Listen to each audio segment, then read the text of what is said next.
From the noble King Arthur to the daring Lancelot, knights have always captured my imagination. Fantasy has been my passion since childhood. Castles, armor, and epic battles have always fueled the nerd within me. Naturally, this love of all things medieval left me eagerly anticipating this review. Surely grand battlefields await, right? But no, the knights in Tight Spaces don't resolve their conflicts on expansive battlegrounds at all. I suppose I should have figured that out from the title, huh? Instead, this turn-based tactical deck builder unfolds on battlegrounds tighter than my grandmother's attic. So, with that in mind, is this game a nightly addition to your gaming library? Or did the walls close in on me all too fast? Well, let's find out in our full review.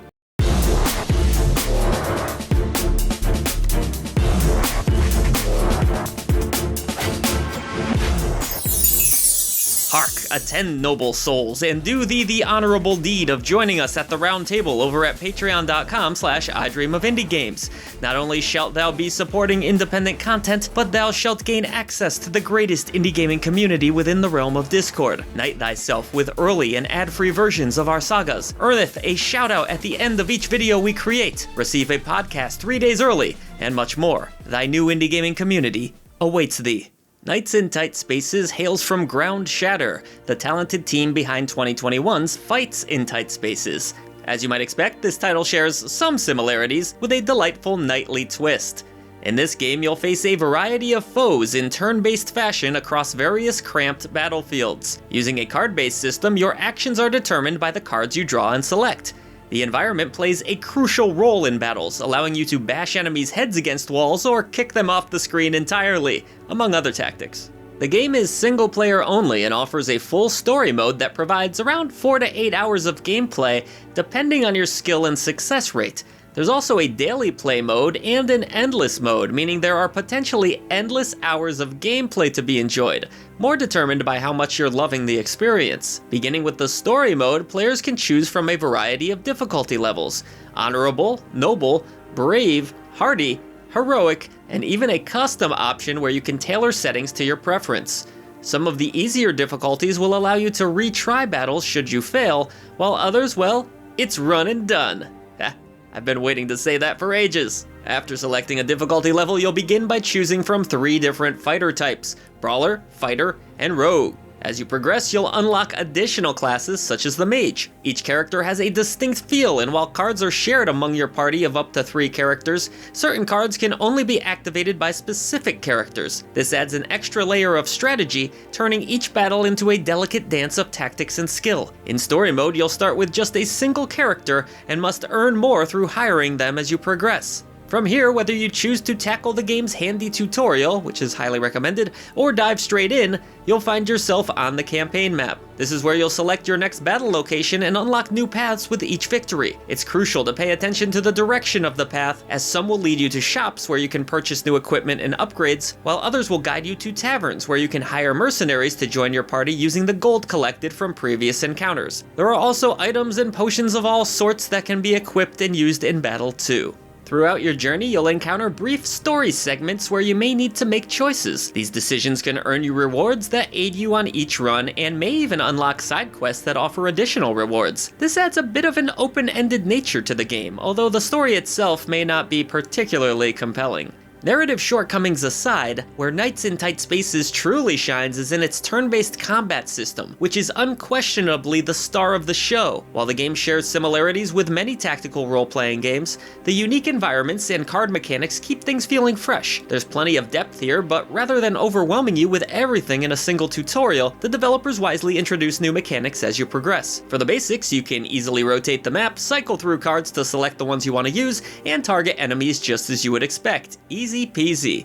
Certain cards can be cast at no cost, but the majority will require points, referred to as momentum. Run out of momentum here and you're potentially shit out of luck, so it's vital to choose your actions wisely. There are cards that can help you gain additional momentum, but when I say it's crucial, I mean it, even down to being able to move at all. As with any good strategy game, you'll need to keep a close eye on your foes, anticipate their next moves, and stay within striking distance. There's plenty to consider, but the gameplay is intuitive enough that even my daughter was able to pick it up quite easily. But it's still a deep enough game where it will be a satisfying challenge that isn't easily mastered for more hardcore strategy fans. The primary goal is usually to clear out all the enemies in an area as you would expect, but some levels have unique objectives, such as demolishing pillars. Generally speaking though, defeat the baddies, and you're good to go on your way. Your foes are not easily toppled, depending on the difficulty you choose. On what basically amounts to the normal setting, the game packs quite a punch and punishes you for your mistakes. But hey, I'm not complaining, I deserve to be punished for them. It's not like the game doesn't give you chances, it even provides warnings of where and when your next foe may arrive on the map. And yes, reinforcements do come, and they come often.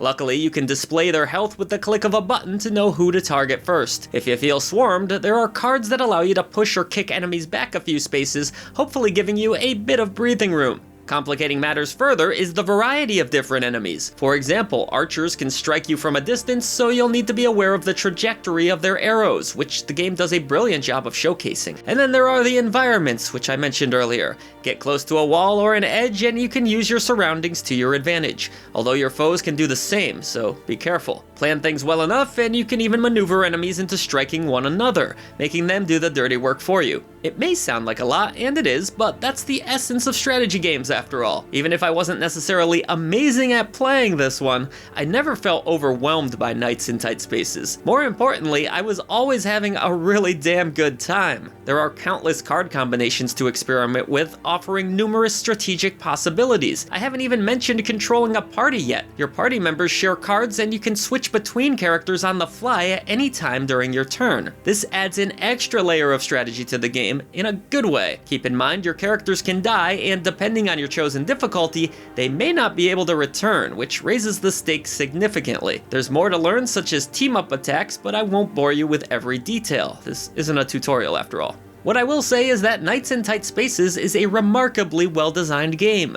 Its classic turn-based combat seamlessly integrates with card-based gameplay, creating a compelling gameplay experience overall. The light RPG mechanics are enjoyable, adding depth without overwhelming the player. And even better, apart from a single crash I encountered, it performs exceptionally well on PC and looks stunning, with a visual style that's truly unique. The developers aimed for an action movie feel with this game, and that definitely shows, especially in the physics. Although the environments are small, they are meticulously detailed, and the unique colors distinguishing enemies from heroes work effectively. The game resembles an extremely polished sketch drawing come to life, with stunning animations and physics, and a surprisingly hard-hitting electronic soundtrack that had my subwoofer bumping. The music is so good in this game that you might honestly want to consider grabbing the OST, which appears to be sold separately.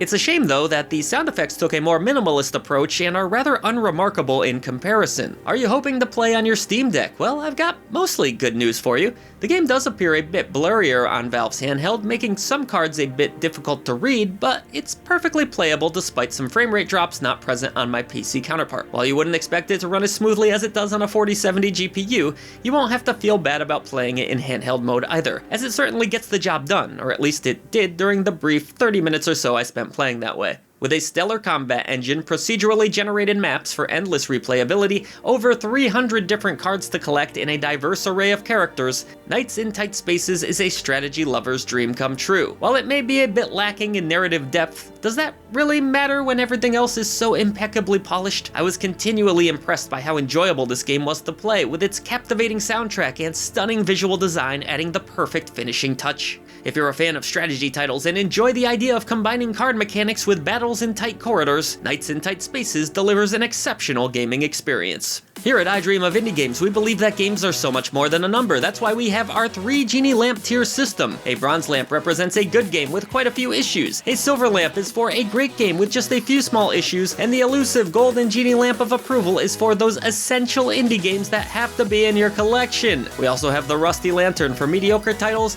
and the dreaded Indie Krampus for the ones you should avoid. And with all of that said, I'm going to award Knights in Tight Spaces that elusive golden Genie Lamp of approval. Definitely add this one to your indie gaming collection, strategy fans. Holy cow!